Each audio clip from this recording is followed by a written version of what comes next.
Nashvillians know hard work. But listen, that doesn't mean you have to do it all yourself. TaxRabbit has been helping folks in Music City for over a decade with everything from furniture assembly to minor home repairs.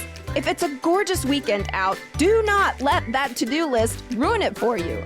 Just hop on the TaskRabbit app, describe what you need, and find a skilled tasker right in your neighborhood who can take it off your plate. Pricing is totally transparent. You'll see the hourly rate up front, which includes the tasker rate and the service fee, so there are no surprises at checkout. Download the TaskRabbit app or visit taskrabbit.com today to get those home to-dos crossed off.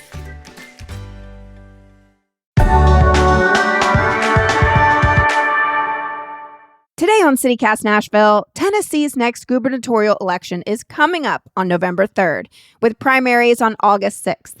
For the third episode in our series of interviews with the candidates, we're sitting down with independent Lauren Pinkston. She lives in Columbia, Tennessee, is a former professor, as well as a seventh-generation Tennessean. And today she's here to answer all our questions so you can decide if she earns your vote.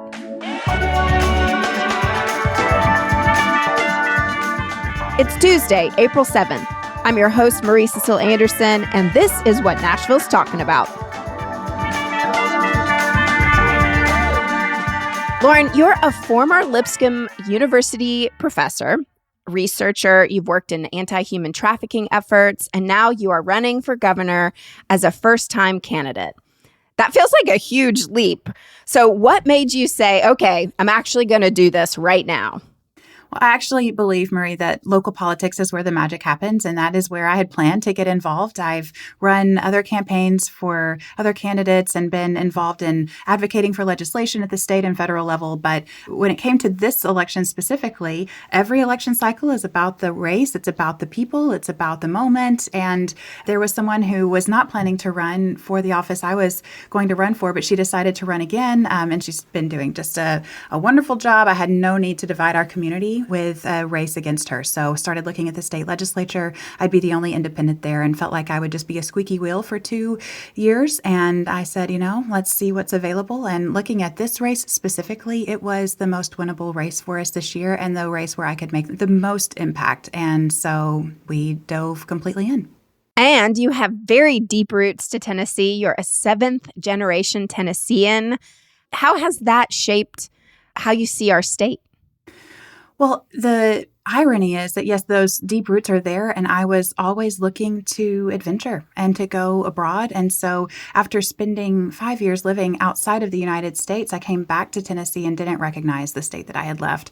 And I think that this is where, for many Tennesseans are not aware, I would say, of where our government has shifted, because for so long we've been able to trust our leaders in office. We have an incredible history of congressmen, of governors, of people who have just led with such decorum. And if you have not been paying attention, you would just assume that that is still the case in Tennessee. But the last 10 years has just really shown that the supermajority that is currently in power has taken a conversation around public policy and completely aligned it with blind loyalty to Washington, D.C. And so if you're not watching carefully, you may not realize how much those decisions have deeply impacted our economy and truly impacted your life. And so that's where my concerns are, right? And not causing people to doom scroll, not being a bearer of bad news, but saying this is still a republic if we can keep it. And so it is our responsibility to keep it the way that we want it to be. As you mentioned, you've traveled all over the world. You've lived all over the world, including Laos, which is under authoritarian regime. You talk in your bio about watching people vote in an election that had already been decided by their leaders. Sounds familiar. Well, yeah. So my question is, do you see parallels living here in Tennessee under a Republican supermajority? I do. And several years ago, I actually testified against legislation at the state capitol at the Cordell Hull building that was trying to closed primaries here in Tennessee. This is a regular debate that is had. But after I debated that bill and testified against it, the leader of the state GOP actually came up to me and just berated me and said, "Who are you with? Are you a Democrat?" And I've never registered with any party, but I was very clear in my testimony that having lived in a communist country, there is a stark difference that we purport as Americans. There is a value that we live and breathe by, and that is that democracy should answer to the people. And so in a state like Tennessee, that is one of the last standing states with a semi-open primary system, we understand that the people who win primaries are going to be the ones almost overwhelmingly who are our leaders. And so to close primaries and to say that you're not allowed to vote in a primary if you are not a registered bona fide member of that party, then to me, that is essentially an assault on democracy. And so I went last year to vote in a primary election, and I had to make sure that I even had the right to do that because the law is still so vague, even though there's a sign that now is required to be posted outside of every polling location saying that it is a felony to vote in a primary if you are not a bona fide member of a party.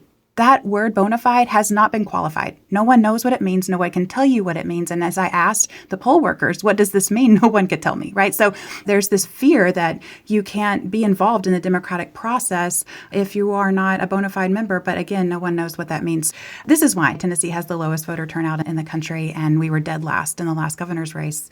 And that's heartbreaking to me. So why haven't you ever registered with a political party? Neither party has represented the things that I believe in. I hold some views that are more aligned with the Republican Party. I hold some views that are a part of the Democratic Party. And I ask this question in every room that I go into, Maria. I say, how many of you would identify as a person of faith? And almost everyone raises their hand.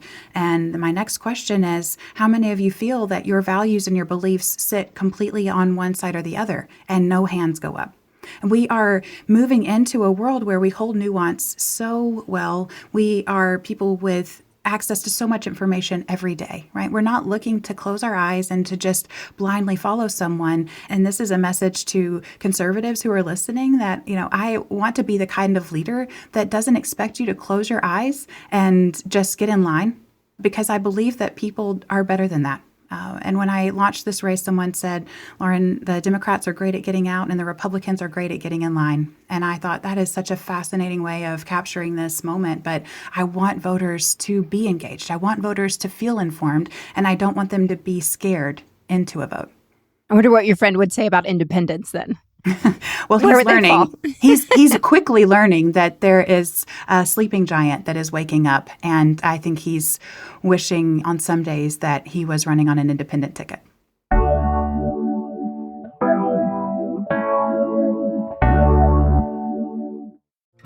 Hey y'all, looking for a reason to touch some grass this spring? Nashville Earth Day is coming up on Saturday, April 18th from 11 a.m. to 5 p.m.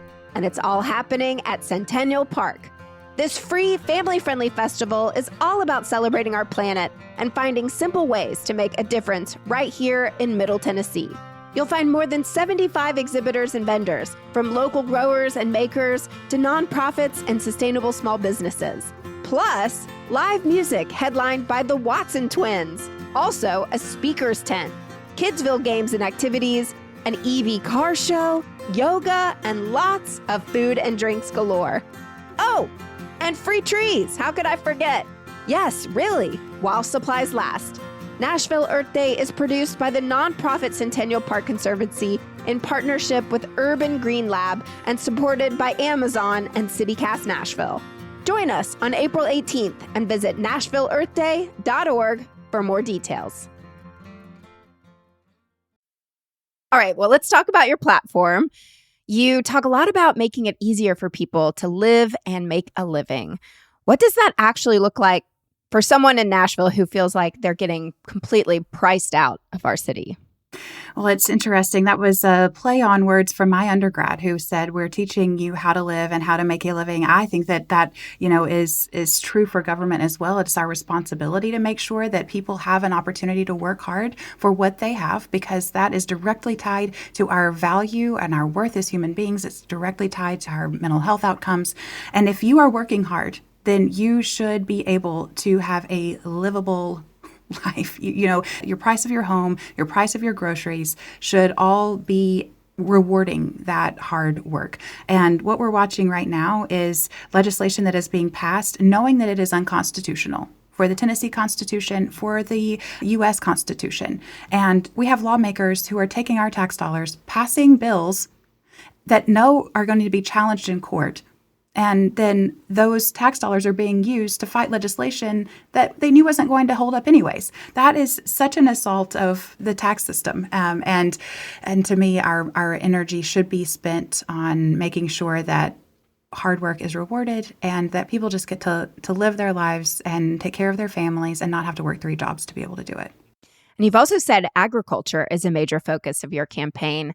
What are you hearing on the ground from farmers right now here in Tennessee, and how do you plan to help them if you are elected governor?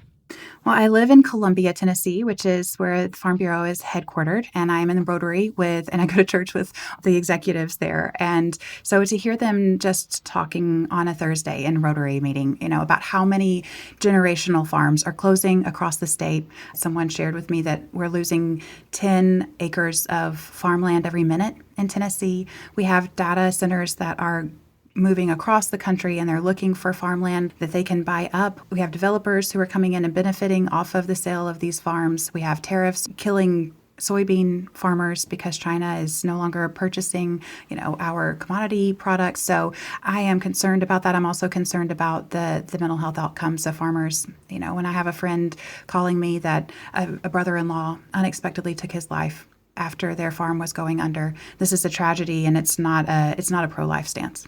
And it is happening across the country. This is not unique to Tennessee, but we do have the most beautiful farmland. I came back from a research trip to Nepal and Thailand a couple of years ago, and I was driving down 840, coming back down to Columbia, and I got so teary-eyed, and I thought, what is happening? I had been standing looking at Mount Everest 2 weeks before, and I could not get over how beautiful our hills are here in Middle Tennessee. And it just caught my breath in a way that I thought, I think that I'm just fully a Tennessee girl now. I've lived all over, I've lived all over the world. I've traveled all over, and there is no place more beautiful than the state of Tennessee. And I feel that it is my duty to do everything I can to protect it. One of the core values listed on your campaign website is practical positions. You say, I will focus on the issues that matter most to Tennesseans rather than fringe issues that divide. What are some of those fringe issues? Well, everyone wants to talk about abortion. They want to talk about the Second Amendment. They want to talk about sexuality. And so I don't disagree that those are very important issues to talk about. And that's why I've listed almost 100 positions on the website so that you can see where I am. But it does require a couple of more minutes to hang out with me to have that conversation because I'm not beholden to a party platform, right? So I'm not actually beholden to anyone except for voters. But that means if I have the opportunity to spend 5 minutes more with you to say, if you'll allow me, I want to show you what both sides of this issue looks like and why my path is focused on moving forward rather than left or right. And what have you learned from watching the state legislature when shaping your ideas? Do you see any places where you could bring the Tennessee GOP around to your platform? Well, I don't know that they're going to love what will happen if I am elected to be governor. But the first thing we're going to do is have them all to the governor's residence for one huge meal, and they're going to sit at a table with someone who sits in an opposite party from them. We cannot pass effective legislation together if we are not talking. And if the only time you are talking is in the floor of the House, then you are not humanizing one another, and you're just ignoring, right, the debate that is going on there. So we have to start to humanize one another. The other thing we have to do is to make sure that we're modernizing democracy. It is 2026, and as you know, Marie, people are taking in information very differently than they used to. They're not going to the newspaper to find out their information. They are not even trusting that mainstream media is going to give them a balanced view of that information. And so we have a responsibility to better inform our electorate and then to receive their feedback in a way that better informs our policies. And we are in a modern time that information should be able to be received much more easily and then distributed back to our lawmakers. And that's what I want to do from the governor's office. If you don't trust that your lawmaker is listening to you, is not responding to your emails, is not actually counting the number of phone calls they're getting about a certain issue, but are just going to pass legislation because that's what their party leaders told them to do, then that's, again, not democracy. And so I will be sending a report every week to all 33 senators, all 99 representatives of the calls that we have received, the information that we have received. And if you send a bill to my desk, it better be backed up by the will of the people.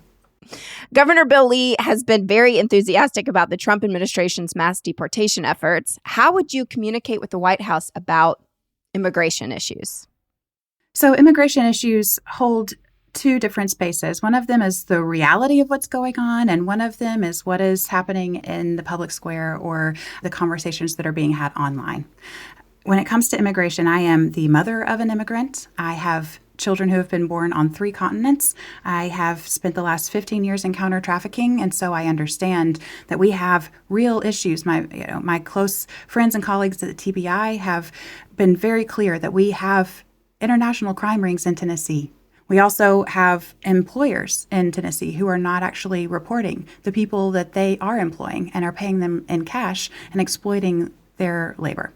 So this is a real issue, but it is not the issue that is being described from Washington. And so I fully reject using a city like Memphis to tell a national story and to co-opt the leaders of that city with economic investment in order for them to receive the landing ground of a Memphis City Safe Task Force, right? Like there was a lot of conversation had behind closed doors about, well, if you allow us to send in the National Guard here, then we'll invest in this and send federal dollars down.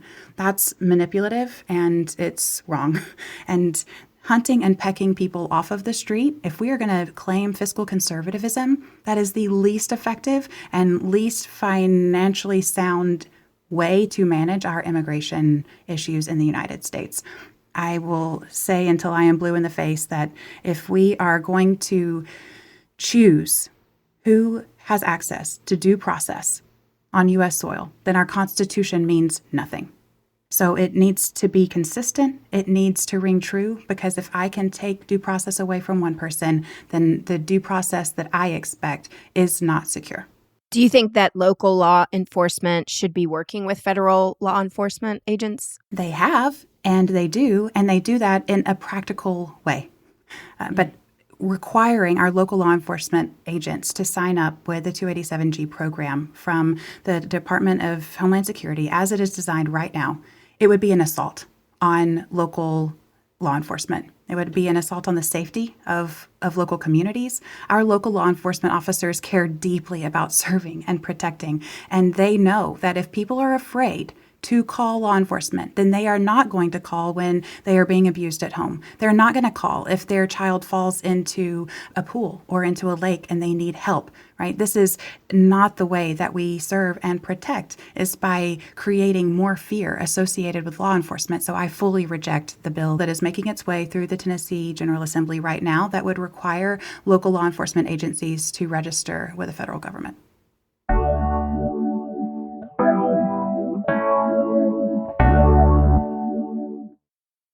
We're going to circle back to what you mentioned earlier about data centers. So Tennessee is an emerging market for that industry. What's your stance on those? This is an economic issue. It's a power grid issue. And so Tennessee has a unique opportunity to do something really exciting and innovative here. What I'll say is that we are in a time where, as Andrew Yang has said for years, data is the oil of the 21st century. And so we are looking at a real risk of creating a two-class system in the U.S. economy if we aren't really aware of the wealth that is being generated through data and tech companies. So when we look at the power grid, it's 97% full across the country. Data centers take so much of this energy that it is driving up cost in Memphis, where xAI is building its second data center without getting the permits that they need. So when we close our eyes to that, we are, again, ignoring the will of the people, and we're driving up costs for everyone else. Now, Tennessee also is an energy-rich state. And so this is at the top of my list of priorities. But if we expand our energy grid and we actually invest in our energy opportunities here in Tennessee, we can export our energy that we can create to other states that cannot innovate as quickly. And that brings more money into the state to be able to solve some of the other financial issues that we have, like a $57 billion backlog in road infrastructure projects that have not been completed. There's also some interesting technology that I've been watching in Norway and Sweden, where they are burying their data centers underground and then trapping that thermal heat to then send out to local communities. And to me, if we can combine that innovation with the loss of our farmland in Tennessee, we can keep our landscape, keep our beautiful rolling hills, but create a different approach to the way that we are utilizing and welcoming AI centers and data centers into the state of Tennessee. Here in Nashville, we spend a lot of time worrying about what the state is doing to us and thinking about things like the Tesla tunnel or I-24 choice lanes. What's your position on involving our city in state-level decision-making, especially when it comes to infrastructure projects? This is a no-brainer for me. There are incredible opportunities for us to create citizens' councils that will speak directly to the legislature. It takes a very informed citizen to know when city council meetings are being had, to know when a bill is being heard at the state ledge, and then to be able to work your work schedule around those moments and those days to be able to be there and to get on the calendar to speak. It takes a lot of coordination. That's not an easy thing for people. But if we have citizens' councils that are regularly gathering this feedback from the grassroots level, and then informing the state government in a better way, that is a much more efficient way for us to get that feedback. And that's what I'd like to see. No doubt, the citizens of Nashville have felt slighted because decisions have been made behind closed doors. And I really credit Senator Oliver for her incredible work on the Tesla tunnel and the way that she brought this conversation back to the people and then really pushed and worked with the Nashville City Council to really push back against the state leadership. If elected, what is one concrete change you hope Tennesseans feel in their daily lives 1 year after your term begins? Well, besides feeling calm and feeling happy and feeling like everybody's invited back to Thanksgiving dinner because we don't have this this entrenched political war going on, I really want to see the Tennessee voucher bill shifted from private schools to early childhood and investments in early childhood education centers. And so connecting early childhood to the workforce is going to be so important for us to be able to bring families back to work, to make sure that if I am a mom of a new child and I want to nurse my child up to a certain time, that there's a childcare center on site where I work that I can see that child throughout the day. And the state is actually investing for that business to have a high quality child development center right there on site. So if I'm working on the line at GM, I've got a way to continue working, to have a dual income home, and to have childcare provided for my family. This just brings, again, just strengthens the economy in our state and makes sure that children are on a strong trajectory to developmental health and helps with reading outcomes once they're ready to enter school. All right. So if somebody is listening and maybe they're completely checked out of politics, what would you say to them right now? I would say that if you have been asleep, it is the time to wake up because this campaign is getting ready to make national news. I have been developing incredible relationships not only across the state of Tennessee, but nationally. And people are going to be watching Nashville. They're going to be watching the rural counties in Tennessee come November. And I mean truly that if you are in Perry County or if you are in Knox County, this campaign is for you. And I want people across rural parts of Tennessee and urban parts of Tennessee to feel like you have someone who represents you, who is not going to be swept up in some hot button issue online, but is going to be focused on you as a voter and that you feel reflected in this campaign. Can you imagine the story that will be told in November when we have not only the first female governor of Tennessee, but the first independent governor of a state winning a campaign like the one that we're running? It's going to be an exciting time, and I want as many people to be a part of it. So out on the campaign trail across the state, what's the biggest thing you're hearing? People are exhausted. They're exhausted from the federal and even the state level conversations around politics. They're tired. 89% of people say that they just want politicians to stop fighting and solve problems. And more than anything, I hear that people have not voted in 10 years or they haven't ever registered to vote, and they're suddenly excited to get involved in a political campaign for the first time because they actually feel like it's one that looks like them, one that feels like them and reflects their values of humanity and forward progress. And that's exciting to me. Okay, so if people are inspired by your campaign and want to help move it forward, what are the best ways for them to get involved and support you? Well, definitely come to Pinkston4TN.com and let us know that you're here. We are taking all of the information that comes into our campaign, and we are plugging people into their local communities with their local leaders there. And so I'm going to all 95 counties this year, many of them multiple times, and would love to meet your people. I'll also say that you can sign up on the website to host your own conscious conversation in your own home. And what I'd love for you to do is to let us know that you want to get 15 people together.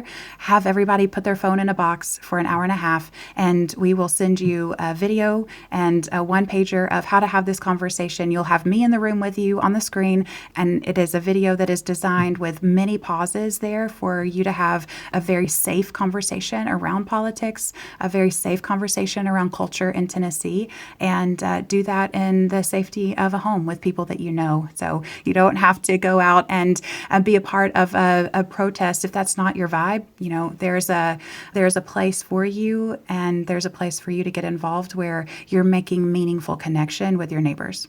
Well, thank you so much for sharing your time with us today, and best of luck to you. Thank you. Thanks so much for having me.